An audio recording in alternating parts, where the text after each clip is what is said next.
Assalamualaikum warahmatullahi wabarakatuh. Jumpa kembali Bapak Ibu di channel saya. Kesempatan kali ini saya mau berbagi soal-soal latihan untuk materi IoT atau Internet of Things untuk persiapan Bapak Ibu mengikuti seleksi akademik PPG untuk bidang studi TKI maupun TIK tahun 2022 ini. Baik Bapak Ibu, di sini nanti saya akan membagikan sebuah soal atau nanti bisa kita pelajari bareng-bareng. Di sini ada 10 soal yang nanti saya share, yang saya bagikan untuk belajar Bapak Ibu. Baik Bapak Ibu, sebelum nanti ke pembahasan, mohon nanti ketika saya menjelaskan ataupun mengerjakan soal dalam memilih opsi atau menyampaikan materi banyak kekeliruan dan kesalahan, mohon untuk koreksinya. Silakan koreksi nanti bisa disampaikan untuk di kolom komentar. Baik Bapak Ibu, langsung saja ke soalnya. Soal yang pertama, di sini ada sebuah soal teknik berpikir komputasi yang memiliki kemampuan untuk memecah tugas atau masalah kompleks menjadi tugas-tugas kecil yang lebih rinci. Bisa disebut A. Dekomposisi, yang B. Generalisasi pola, yang C. Pengenalan pola, yang D. Perancangan algoritma, yang E. Perancangan distribusi. Silakan Bapak Ibu untuk bisa memilih jawabannya terlebih dahulu.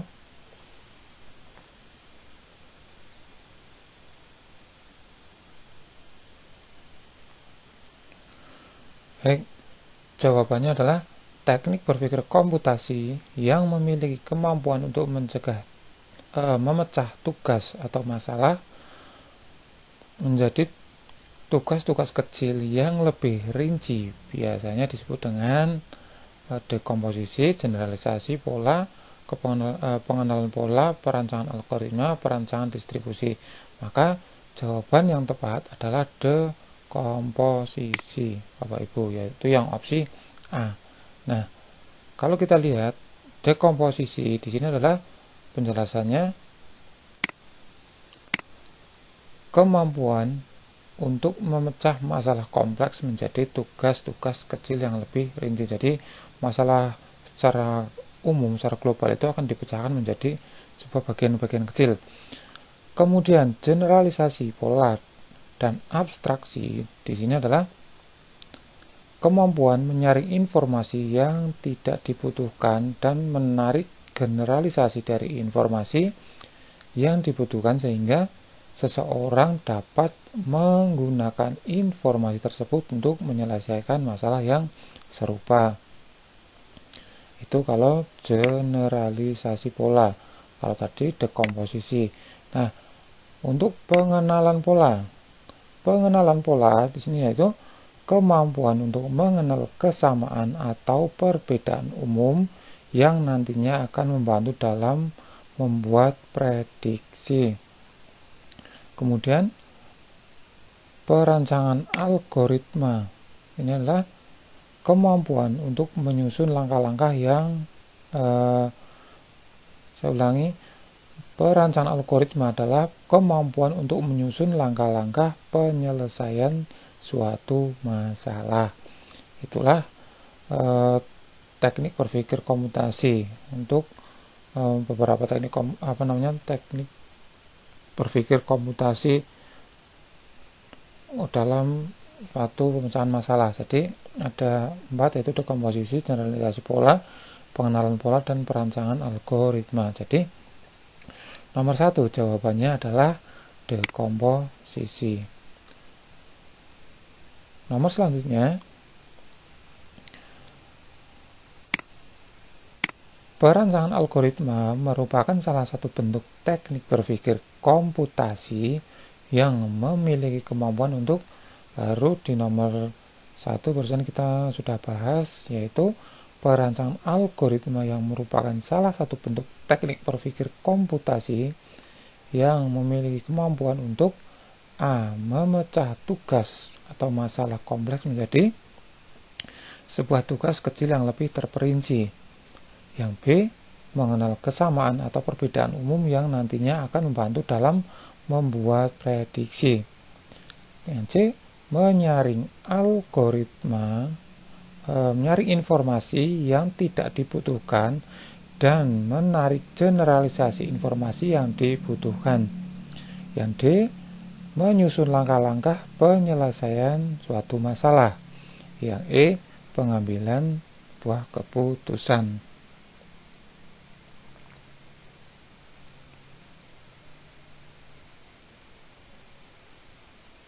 Baik, Bapak Ibu sudah memilih jawabannya.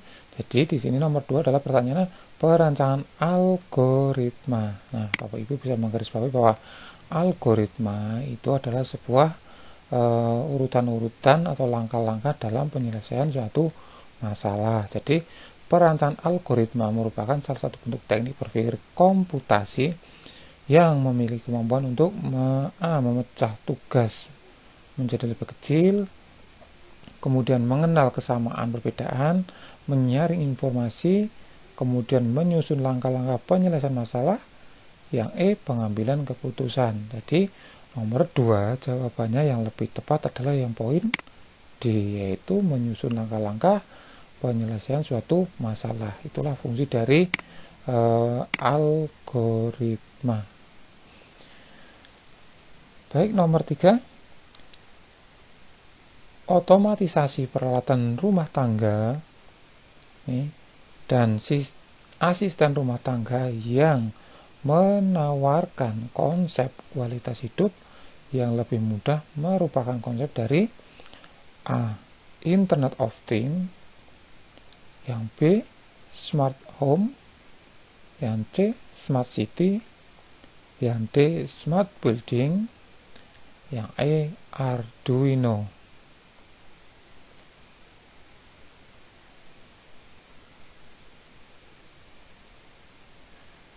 Sudah memilih jawabannya Bapak Ibu? Baik. Nomor 3, otomatisasi peralatan rumah tangga dan asisten rumah tangga yang menawarkan konsep kualitas hidup yang lebih mudah. Ini merupakan sebuah konsep dari Internet of Things, Smart Home, Smart City, yang D, Smart Building, yang E, Arduino. Maka jawaban yang tepat adalah Smart Home. Kenapa Bapak Ibu? Di sini adalah kata kuncinya otomatisasi peralatan rumah tangga dan asisten rumah tangga. Kata kuncinya di situ Bapak Ibu. Sehingga jawabannya adalah Smart Home. Baik, kita bahas. Smart Home menawarkan kualitas hidup yang lebih mudah dengan mengenalkan otomatisasi peralatan rumah tangga dan asisten rumah tangga. Sedangkan Smart City merupakan wilayah kota yang telah mengintegrasikan teknologi informasi dan komunikasi dalam tata kelola sehari-hari. Jadi di sini Smart City itu lebih ke wilayah kota. Kemudian Smart Building adalah struktur yang menggunakan proses otomatisasi untuk mengendalikan operasional dalam sebuah bangunan seperti untuk pemanasan, ventilasi, penyejuk ruangan. Itu adalah Smart Building. Kemudian Internet of Things. Internet of Things adalah sebuah kesatuan sistem perangkat komputasi yang saling berhubungan atau berkomunikasi. Kemudian Arduino di sini adalah sebuah hardware-nya yang biasanya untuk pemasangan dari program Internet of Things-nya. Jadi Internet of Things ini di sini adalah sebuah program Bapak Ibu atau yang isinya algoritma yang nanti akan dipasang atau yang ditanamkan dalam sebuah perangkat keras, yaitu namanya adalah Arduino. Itu Bapak Ibu nomor 3. Nomor selanjutnya, menyediakan gateway untuk mengelola sistem merupakan salah satu syarat agar sebuah sistem dikatakan smart atau pintar, yang biasa disebut A. Internal network, yang B. Home automation, C. Intelligent control, D. Healthcare, E. Service center. Silakan Bapak Ibu untuk bisa memilih opsinya Bapak Ibu.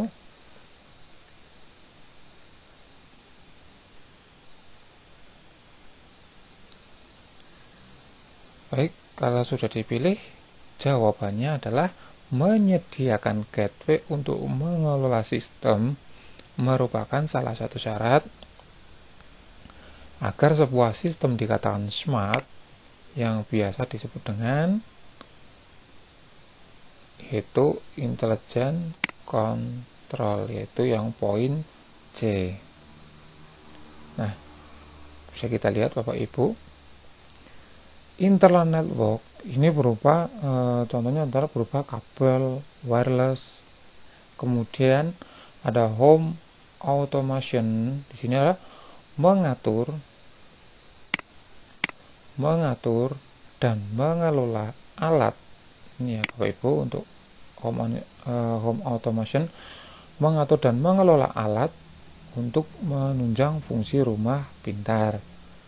Kemudian intelligent control itu berupa gateway ya, untuk mengelola sebuah sistem. Sedangkan healthcare adalah smart home yang mampu menggantikan fungsi perawat dan asisten rumah tangga kepada pasien, orang tua, ataupun kepada orang sehat sekalipun. Itu Bapak Ibu, jadi nomor 4 jawaban yang tepat adalah intelligent control. Nomor selanjutnya, nomor 5. Nah, nomor 5, kemampuan smart home dalam mengenali kegiatan penghuni, kemudian melakukan otomatisasi peralatan listrik rumah tangga untuk memberikan kemudahan kepada penghuni rumah, termasuk smart home kategori A. Comfort, B. Healthcare, C. Security, D. Intelligent, E. Service. Silakan Bapak Ibu untuk bisa memilih opsi Bapak Ibu masing-masing.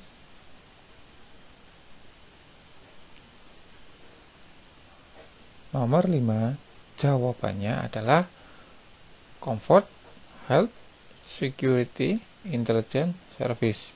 Jadi di sini termasuk kategori yaitu comfort Bapak Ibu, yaitu yang opsi A.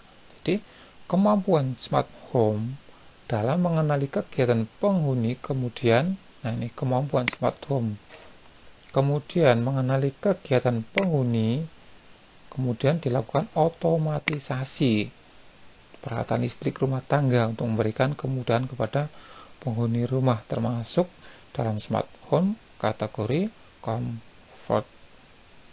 Baik, kita bahas. Comfort di sini adalah salah satu fungsi utama smart home, ialah mampu memberikan kenyamanan yang lebih kepada penghuninya. Itu Bapak Ibu, contoh soal, misalkan kalau sekarang itu sudah menggunakan AC itu sudah bisa mendeteksi kalau nanti ada orang, misalkan ada suhu panas di situ, AC itu akan meningkatkan performanya. Tetapi kalau nanti suhu ruangannya misalkan lebih dingin dan tidak ada orang, maka di situ AC itu akan, misalkan posisinya itu akan ke standby. Seperti itu Bapak Ibu contohnya. Kemudian nomor 6, sebuah daerah yang telah mengintegrasikan teknologi informasi dan komunikasi dalam tata kelola sehari-hari dengan tujuan untuk mempertinggi efisiensi, memperbaiki pelayanan publik, dan meningkatkan kesejahteraan warga merupakan konsep dari A. IoT, B. Smart Home, C. Smart Government, D. Smart City, yang E. Smart Building.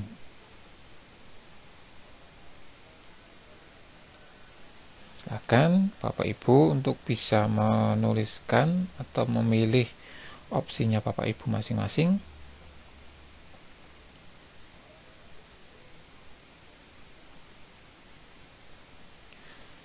Baik, kalau sudah, nomor 6, sebuah daerah yang telah mengintegrasikan teknologi informasi dan komunikasi dalam tata kelola sehari-hari dengan tujuan untuk mempertinggi efisiensi, memperbaiki pelayanan publik, dan meningkatkan kesejahteraan warga merupakan konsep dari IoT, kemudian yang B Smart Home, C Smart Government, yang D Smart City, yang E Smart Building. Maka nomor 6 jawaban yang lebih tepat adalah Smart City. Jadi di awal sudah kita bahas Smart City itu apa. Jadi di sini kata kuncinya adalah mengintegrasikan suatu daerah.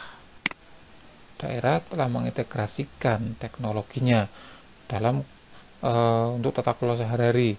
Kemudian tujuannya untuk apa? Yaitu sebuah efisiensi dalam pelayanan publik. Maka jawaban yang tepat adalah Smart City. Kemudian nomor 7, Smart City dalam mewujudkan sebuah komunitas atau lingkungan bagi masyarakat yang efisien, berkelanjutan, dan memberikan rasa aman terdiri dari beberapa dimensi. Berikut ini yang tidak termasuk ke dalam dimensi Smart City, yaitu A. Smart Economy, yang B. Smart Mobility, yang C. Smart Environment, yang D. Smart Living, yang E. Smart Priority.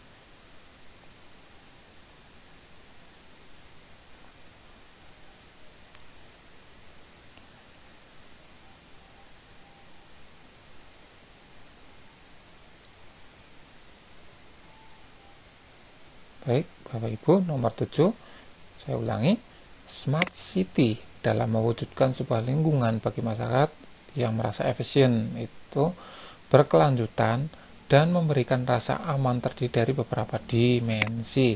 Nah, di sini ada berikut yang tidak termasuk ke dalam dimensi Smart City, yaitu A.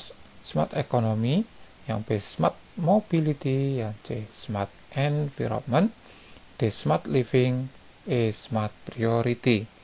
Maka jawaban yang tepat adalah Smart Priority. Dari mana Bapak Ibu? Smart Priority, Smart Economy di sini lebih cenderung ke sebuah ekonomi pintar, Bapak Ibu.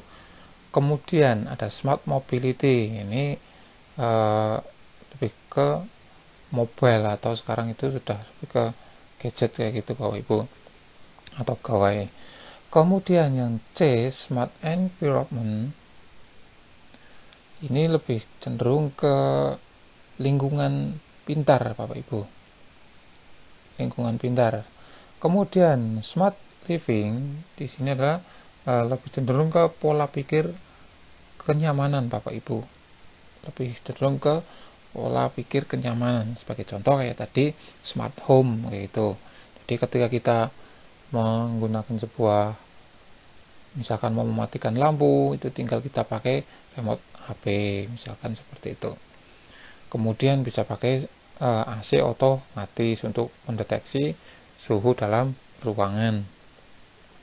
Jadi smart city di sini adalah terbentuk dari beberapa dimensi, yaitu diantaranya adalah ini Bapak Ibu,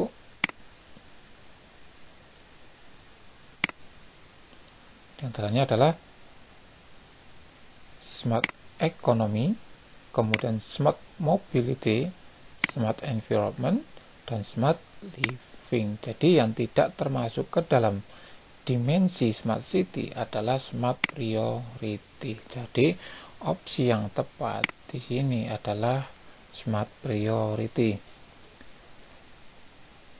Baik, lanjutkan nomor 8. Sistem aplikasi. Sistem aplikasi yang merupakan gabungan antara teknologi dan pelayanan yang dikhususkan pada lingkungan rumah atau gedung dengan fungsi tertentu yang bertujuan meningkatkan efisiensi, kenyamanan, dan keamanan untuk penghuninya, merupakan sistem A. IoT, B. Smart Home, C. Smart Building, yang D. Smart City, yang E. Smart Government.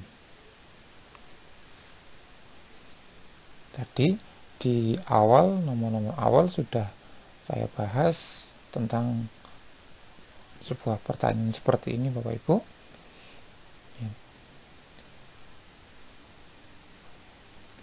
Baik Bapak Ibu, kalau sudah dipilih opsi jawabannya, saya ulangi, setiap aplikasi yang merupakan sistem aplikasi yang merupakan gabungan antara teknologi dan pelayanan yang dikhususkan pada lingkungan rumah tangga atau gedung dengan fungsi tertentu yang bertujuan untuk meningkatkan efisiensi, kenyamanan, dan keamanan untuk penghuninya merupakan sistem A. IoT, B. Smart Home, C. Smart Building, yang C. Smart City, yang E. Smart Government.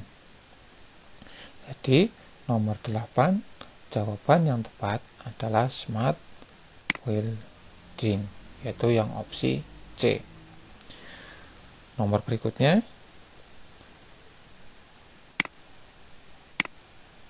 sebuah kesatuan sistem perangkat komputasi yang saling berhubungan atau berkomunikasi, baik mekanisme mesin dan digital, yang dilengkapi identifikasi unik dan mampu melakukan transfer data melalui jaringan internet tanpa memerlukan bantuan manusia ke manusia atau manusia ke komputer, merupakan sistem A. Artificial Intelligence atau AI, yang B. Internet of Things atau IoT, yang C. Smart Home, yang D. Smart Building, yang E. Smart City.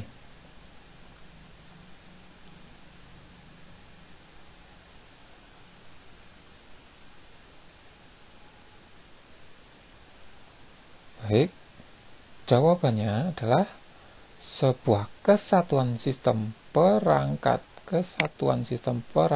komputasi yang saling berhubungan antara atau berkomunikasi, baik mekanisme mesin digital yang dilengkapi identifikasi unik yang mampu melakukan transfer data melalui jaringan internet. Nah, ini sebagai tanpa bantuan manusia kemudian ke manusia atau manusia ke komputer. Jadi sudah menggunakan suatu internet Bapak Ibu. Nah, di sini merupakan sistem A. Artificial Intelligence, B. Internet of Things, C. Smart Home, D. Smart Building, yang E. Smart City. Maka jawaban atau opsi yang tepat adalah Internet of Things.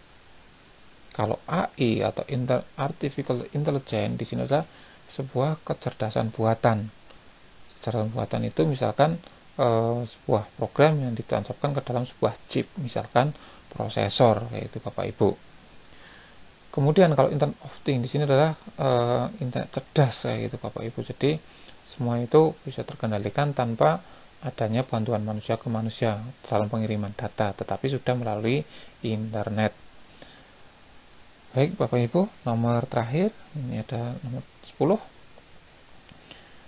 Berikut ini merupakan unsur-unsur yang mendasar pembentuk IoT. Yang tidak termasuk ke dalam unsur tersebut adalah opsi A, security, B, artificial intelligence atau AI-nya, yang B, connectivity, yang D, sensor, yang E, active engagement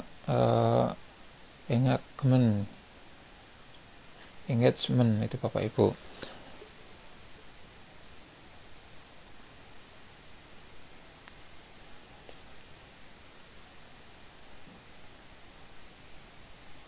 Baik Bapak Ibu, sudah dipilih jawabannya. Untuk nomor 10 opsinya jawabannya adalah berikut ini merupakan unsur mendasar pembentuk IoT. Jadi unsur-unsur pembentuk IoT yang tidak termasuk ke dalam unsur tersebut adalah security, artificial intelligence, connectivity, sensor, dan active engagement. Maka jawaban atau opsi yang lebih tepat di sini adalah security Bapak Ibu. Baik, kita bahas. Kalau AI di sini adalah kecerdasan buatan Bapak Ibu. Barusan sudah saya sampaikan di nomor 9 bahwa AI itu adalah sebuah kecerdasan yang dimasukkan ke dalam suatu chip, kemudian kita ditancapkan atau ditanamkan dalam sebuah sistem komputer, yaitu berupa prosesor itu Bapak Ibu.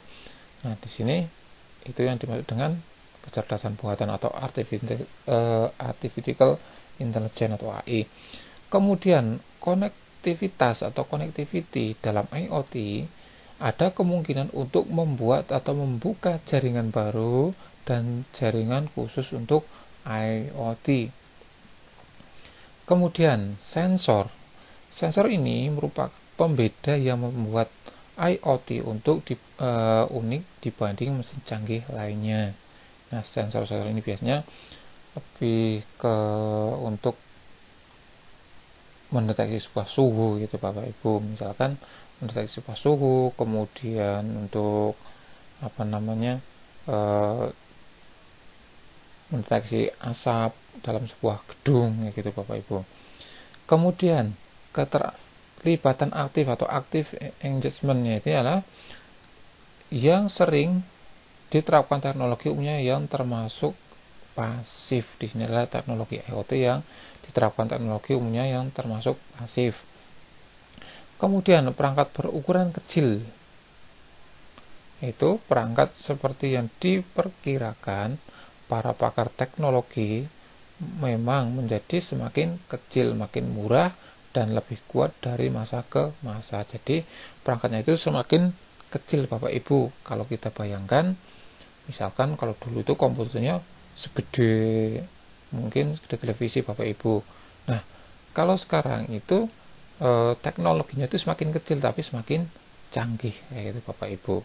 Jadi inilah ada 5 poin yang merupakan sebuah unsur dari pembentukan IoT Bapak Ibu, yaitu kecerdasan buatan, konektivitas, sensor, keterlibatan aktif, dan perangkat berukuran kecil. Jadi nomor 10 yang tidak termasuk ke dalam unsur mendasar pembentuk IoT adalah security Bapak Ibu. Baik Bapak Ibu, itulah ada 10 soal yang bisa saya sampaikan. Semoga ini bisa mudah-mudahan bermanfaat bagi Bapak Ibu untuk belajar, untuk bisa nanti menghadapi seleksi PPG, nah itu pretestnya atau nanti di UTN yang terakhir. Saya harapkan nanti Bapak Ibu bisa mengoreksi jawaban-jawaban saya. Ketika nanti ada yang salah, sekali lagi mohon masukannya dan mohon koreksinya. Dan saya doakan semoga Bapak Ibu yang mengikuti ujian diberi kemudahan, kelancaran, serta kelulusan Bapak Ibu. Amin. Itu saja Bapak Ibu yang bisa saya bagikan. Semoga bermanfaat. Kurang lebihnya mohon maaf. Assalamualaikum warahmatullahi wabarakatuh.